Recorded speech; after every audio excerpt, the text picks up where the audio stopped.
What is going on, guys? Welcome to another NNR video. This is Nick. Spiritual Nick. And Riley. Alright guys, so in this video we're just going to be filling you guys in with just a little bit of the latest news in the NBA. It's not going to be too old, Riley. How old would you say? Probably about a weekish? A week, about maybe 5 days the most. Yeah, not that old, guys. Some of it's going to be more modern than other ones. I don't know. Modern's probably not the best word for that, but whatever, guys. We're just going to hop right into the news. Riley, you want to start us off? Gladly. Alright, so right here we have Steve Kerr on his opinion of Draymond Green's recent defensive play, which he has been doing very well with lately. Steve Kerr was quoted in saying, "I think he's the best defensive player in the league, and I thought he showed that tonight." And Steve Kerr said this about Draymond after their win against the Rockets on April 31st. And he also thinks that Draymond Green is better than Kawhi Leonard in the defensive category because Draymond Green has been seen a lot in second to Kawhi Leonard in the Defensive Player of the Year. Oh, guys, we got a news alert right now. We just got a news alert that Gonzaga has beaten South Carolina and is going to head to the national title game. It's awesome. Nick, would you like to voice your opinion on this? Sure. The only reason that I think Kawhi is doing better than Draymond in the standings is because he's just an overall more consistent defensive player. Like, Draymond has his nights, and I mean, he's definitely consistent. I'm not saying that he's not. I just think Kawhi's more consistent and just better at defending. Riley, what about your opinion? Yeah, like, to me, Kawhi is more of a blocking and steals kind of defensive player, while Draymond, he's more of a steals kind of person. You don't really see too many blocks out of Draymond Green most nights. I mean, yeah, he'll get probably like 1 or 2 blocks some nights and maybe like 3 or 4 steals, but Draymond Green, he's not quite there yet. I mean, I can see him being a great defensive player. He still has a long way to go in his NBA career. For sure. All right, guys. So coming on to the next topic. This is Cousins. DeMarcus Cousins just recently played the Kings, and I mean, this is an exact quote. It was weird, actually. I like it, just straight up, getting straight to the point. This is Cousins on playing against his former team. If you guys do not know, if you're just getting new to the NBA, welcome to the channel, guys. It's a lot of fun here.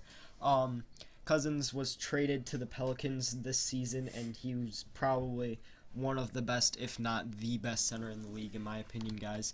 And he performed great against the Kings, kind of just rubbing it in their faces, guys. He's got 37 points. 13 rebounds, and they just blew them out. I think that's what, that's a 28-point win against his former team, guys. There's Sacramento, or that's DeMarcus Cousins in his Sacramento uniform right there. And not only that, but Sacramento traded him while he was playing in the All-Star game. Yeah. In New Orleans, which the team he later got traded to. And I kind of saw this clip the next morning, and he was getting asked questions. And a reporter asked him, so how do you like it here in New Orleans? And then someone informed him that he had been traded to the New Orleans Pelicans. And DeMarcus Cousins got a big fat grin on his face and said, "I love the city of New Orleans." And I just thought that this was a very, like a blooper reel kind of moment for the NBA. Oh, yeah. Yeah, it's definitely one of the better storylines of this season. Mm-hmm. And the trade was very lopsided. I mean, yeah. The Kings got Buddy Hield out of it. I'll give them that. Yeah, but I mean, pairing Anthony Davis and DeMarcus Cousins, there's no stopping that. It's pretty much ridiculous. Now what they need is just a good guard or two. I mean, they've got Tyreek Evans, but still, they need more than just Drew Holiday. Yeah, I know. I mean, I think the Knicks are gonna try to pick up Drew Holiday here pretty soon. Yeah, if they do, he will be a good add-on. Yeah, I mean, D Rose, he definitely will not be staying in New York at the end of the season because there's no way. He's not in it for the money anymore. He's just in to win. He needs to win now because he's been in the NBA long enough. Anyways, guys, getting a little bit off track here. Next topic. All right, so if you guys haven't seen this, Kyrie Irving had a very controversial flagrant foul against the Philadelphia 76ers. So this is what he had to say. "I kind of just saw Justin Anderson kind of lower his shoulder and knock down LeBron. And then that kind of took me out of the play. And for those of you that haven't seen it, Kyrie Irving actually shoved Anderson into the bench. And this ended up being only his second flagrant foul of the season. His first one was on December 1st against the LA Clippers. Because he jabbed Paul Pierce in the stomach because he was doing it out of pure frustration. And, yeah, I mean, I know that you're standing up for your teammate, but you gotta learn how to control yourself at times. Yeah, honestly. I mean, getting kicked out of a game, that's going to hurt your team way worse than just doing something out of pure anger. I mean, it makes no sense to me, period, guys. I mean, it's better than attack. Yeah, I guess so. DeMarcus Cousins needs to learn that lesson. And to be honest, I'm actually kind of surprised that he didn't get a technical playing against the Kings. I'm pretty sure he'd get aggravated with some of them. Yeah, probably, but when you're winning like that, I mean... There's no need. Yeah, it's like, life's going great. All right, guys, moving on.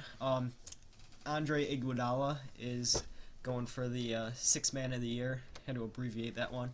And Steve Kerr says there's no way anyone is better than Andre. I think he's referring to 6 men in the league. I wouldn't say period as a player. So the former's final MVP has filled in Kevin Durant's spot while Durant is out with a leg injury. Durant's out with a leg injury, in case you didn't know that. And he has performed at a really high level while filling his spot. And at the beginning of the season, guys, Golden State signed Kevin Durant. You could check out our Golden State Isn't Doing So Golden This Year video for more information on that. Don't watch that video, guys, please. Yeah, it's kind of one of our more embarrassing moments. We gotta leave it up though. All right. Anyways, and he's a great player, guys. Kevin Durant, I'm talking about right now. And it's unfortunate that he got a leg injury, but Andre was able to fill his spot almost like flawlessly. Like he's doing great lately. What are you, Riley? What do you think of this? I'm starting to see more flashback to when Iggy was, younger, when he played for Philly. I understand. In his more younger days. He was, I mean, he's older now. Mm-hmm. He's still a very athletic player. He's still very strong. He can still get that lift, but I mean, he's doing a great job in filling in. I mean, right now Golden State's on a 10-game winning streak because of him, Steph, Clay, a little bit of Draymond. Yeah. I mean, but more defense. for his offensive thing lately. Mm-hmm.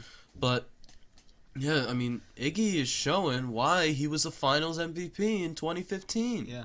I mean, I was scared that.